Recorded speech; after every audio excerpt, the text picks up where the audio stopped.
অনেকে এটা বুঝতে চান না দঈফ হাদিস আর মাউজু হাদিসের পার্থক্য কি, এটা বুঝতে চান না। দুইটা গ্রুপ আছে, একটা গ্রুপ বর্ণনা করে দঈফ হাদিস আর মাউজু হাদিস একই রকম, দঈফ হাদিসও বর্ণনা করা যাবে না, মাউজু হাদিসও বর্ণনা করা যাবে না। আরেক দল বলে দঈফ হাদিস আমলের ক্ষেত্রে বর্ণনা করা যায়, মাউজু হাদিসও আমলের ক্ষেত্রে চলে। জুড়ে বলেন নাউজুবিল্লাহ। আমি নিজ কানে দুই একজন ব্যক্তি থেকে শুনেছি যারা কিনা প্রখ্যাত ওয়াইজ। জিজ্ঞেস করলাম, ভাই তুমি এটা বর্ণনা করলে কেন? এটা তো আল্লাহর রাসূলের নামে মিথ্যাচার, এটা তো আল্লাহর রাসূল বলেন নাই, এই হাদিসকে তো ইমামগণ মাউজু বলছেন, তুমি কেন বললা?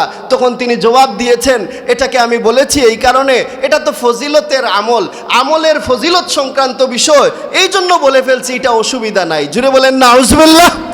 আল্লাহর রাসূল বলেছেন আমার নামে মিথ্যা বলবা, এটা ফজিলতে আমলের ক্ষেত্রে হোক আর ইসলামের আকাইদ কিংবা মাসলা মাসাইলের ক্ষেত্রে হোক, সর্বক্ষেত্রে মাউজু হাদিস নিষিদ্ধ। আপনারা জানেন একটা হাদিস আছে যে হাদিসের নাম মাউজু হাদিস, বানোয়াট হাদিস, যে হাদিসটা আল্লাহর রাসূল নিজে বলেন নাই, এটা আল্লাহর রাসূলের বক্তব্য না, কোনো একজন বানোয়াট মিথ্যাবাদী মন গড়া তার নিজের মন থেকে একটা হাদিস বানাইছে, তারপর সে বলে দিছে আল্লাহর রাসূল বলেন। জোরে বলেন নাউজুবিল্লাহ। এইরকম মানুষ আছে না নাই? এমন ঘটনা বর্ণনা করবে যেটা আপনিও শুনেন নাই, আপনার বাপদাদাও শুনেন নাই, কোনো মুহাদ্দিসও শুনেন নাই, বলবে এটা আল্লাহর রাসূল বলেছেন। জোরে বলেন নাউজুবিল্লাহ। আল্লাহর রাসূল নিষেধ করেছেন, খবরদার আমি রাসূলের নামে মিথ্যা বলা যাবে না। রাসূলুল্লাহ বলেন ইন্না কাযিবান আলাইয়া লাইসা কাযিবি আলা আহাদিন, আমি রাসূলের নামে মিথ্যা বলা আর দুনিয়ার অন্য কারো নামে মিথ্যা বলা এক সমান না। দুনিয়ার অন্য কারো নামে বললে সেটা কখনো শরীয়ত হবে না। যদি বলেন অমুক আলেম সাহেব অমুক ব্যক্তি এই কথা বলছেন, এটা কি শরীয়ত হবে? না। কিন্তু যদি বলেন এটা আল্লাহর রাসূল বলেছেন, তাইলে এটা কি হয়ে যাবে? শরীয়ত হয়ে যাবে। তাই রাসূলুল্লাহ সাল্লাল্লাহু আলাইহি ওয়াসাল্লাম বলেন অন্যের নামে মিথ্যা বলা আর আমি রাসূলের নামে মিথ্যা বানায়া বলা এক জিনিস না। রাসূলুল্লাহ সাল্লাল্লাহু আলাইহি ওয়াসাল্লাম বলেন মান কাযাবা আলাইয়া মুতাআম্মিদান ফালইয়াতাবাওয়া মাকআদাহু মিনান নার, যে আমি রাসূলের নামে বানোয়াট হাদিস বর্ণনা করবে, কোনো বক্তব্য যেটা আল্লাহর রাসূল বলেন নাই, মিথ্যা কথা বর্ণনা করে বলবে এটা আল্লাহর রাসূল বলেছেন, আল্লাহর রাসূল বলেন ফালইয়াতাবাওয়া মাকআদাহু মিনান নার, সে যেন তার স্থানটা জাহান্নামে করে নেয়। জুড়ে বলেন নাউজুবিল্লাহ। আল্লাহর রাসূলের শানে কোনোদিন মিথ্যা কথা বলা যাবে না।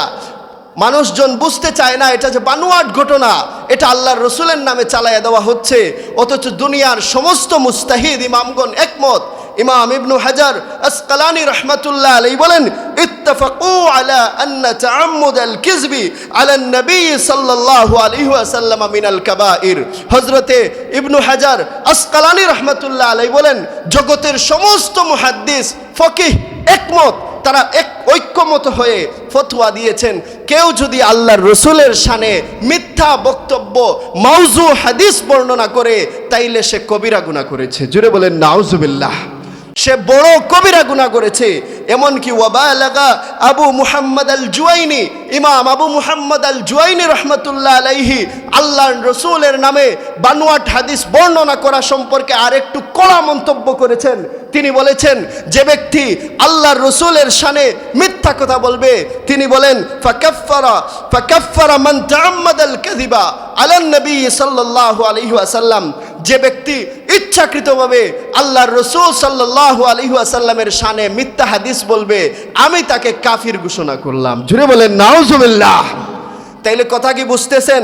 কেউ যদি আল্লাহর রাসূলের শানে মিথ্যা হাদিস বর্ণনা করে তারপর বলে এটা আল্লাহর রাসূল বলেছেন, হযরতে আবু মুহাম্মদ আল জুয়াইনি রহমতুল্লাহ আলাইহি বলেন আশঙ্কা আছে এই ব্যক্তি কাফির হয়ে যাবে। জুড়ে বলেন নাউজুবিল্লাহ। তাইলে আমার কথা যদি বুঝে থাকেন এক কথায় বলেন তো আল্লাহর রাসূলের শানে কি কোনো মাউজু হাদিস বর্ণনা করা যাবে?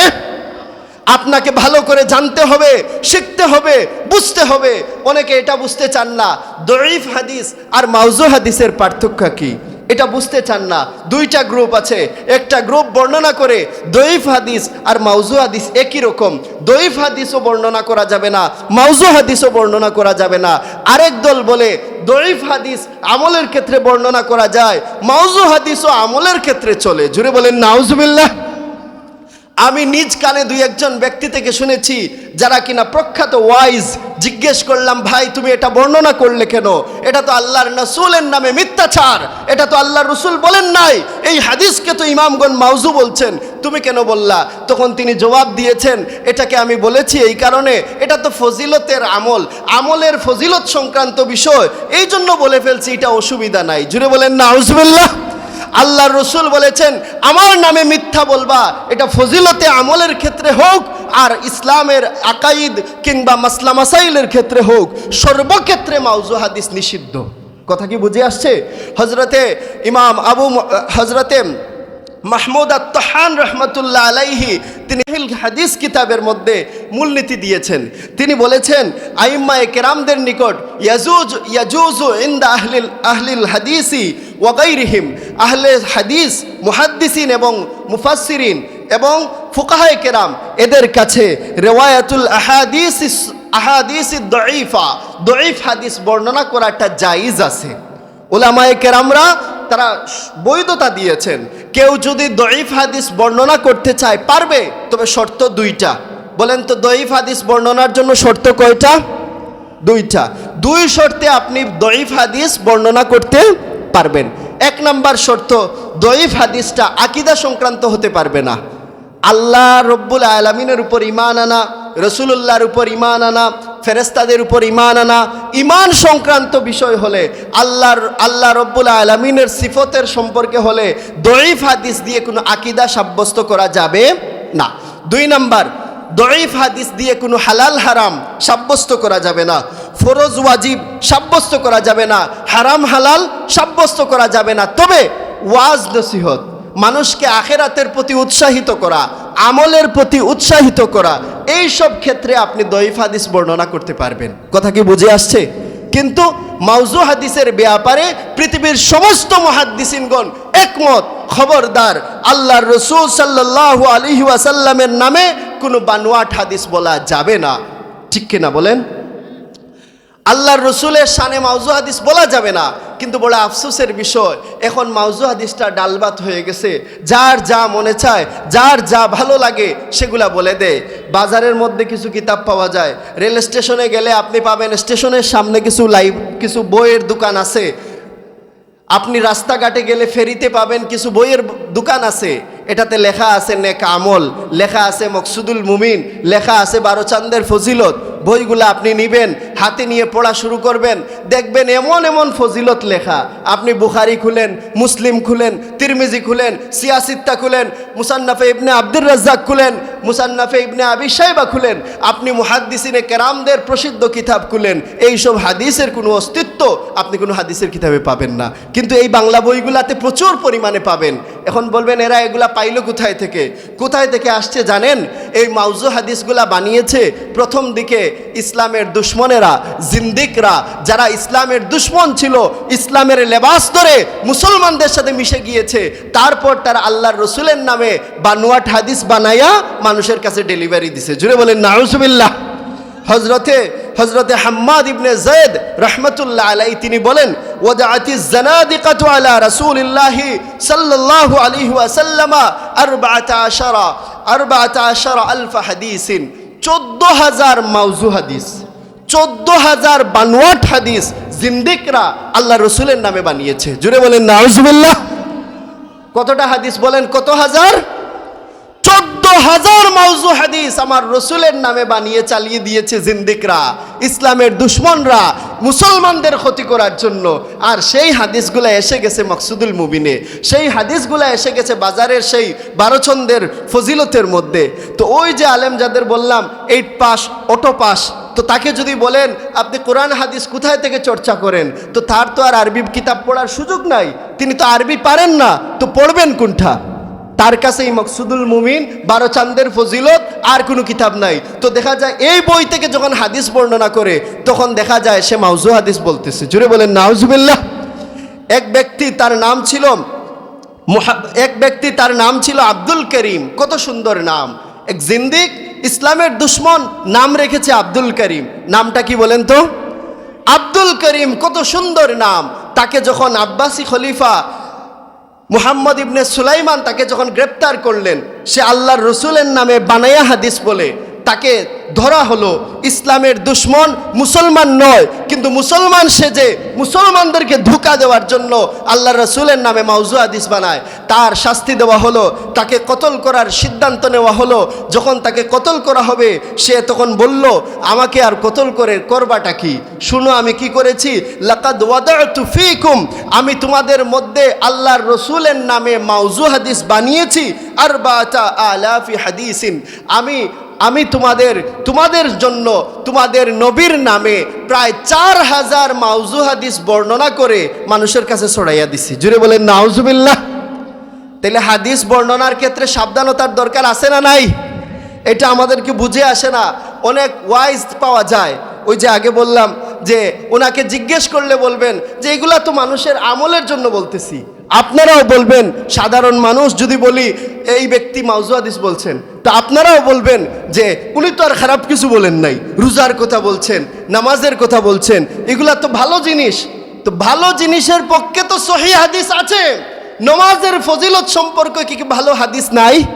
সহিহ হাদিস আছে না নাই? আপনি যদি রোজার ফজিলত বলতে চান, শবে বরাতের ফজিলত বলতে চান, রজবের ফজিলত বলতে চান, কোরআন হাদিসে সহিভাবে বিশুদ্ধ সনদে অসংখ্য রিওয়ায়াত আছে। আপনি সেগুলা না বলে আল্লাহর রসুলের নামে মিথ্যা কথা বলার কোনো মানে আছে? কথা বলেন, মানে আছে? এইটা কি বলা জায়েজ হবে? ইমাম ইবনে হিব্বান রহমাতুল্লাহ আলাইহি, যিনি সহিহ ইবনে হিব্বানের লেখক, যিনি কিনা একজন বড় জবরদস্ত মুহাদ্দিস ছিলেন, সেই ইমাম ইবনে হিব্বান রহমাতুল্লাহ আলাইহি একবার এক শহরে গেলেন।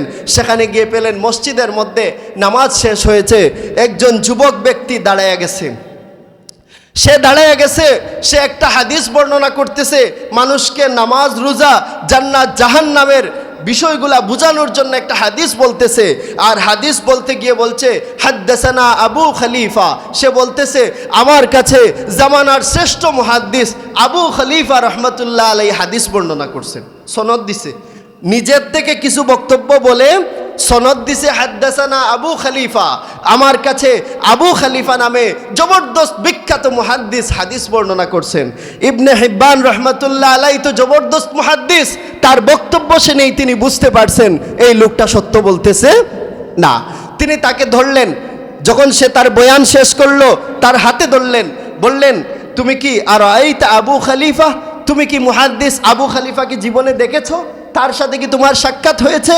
তখন সে বলল লাম তারাহু, সে বলল না, সে কোনোদিন তাকে দেখে নাই।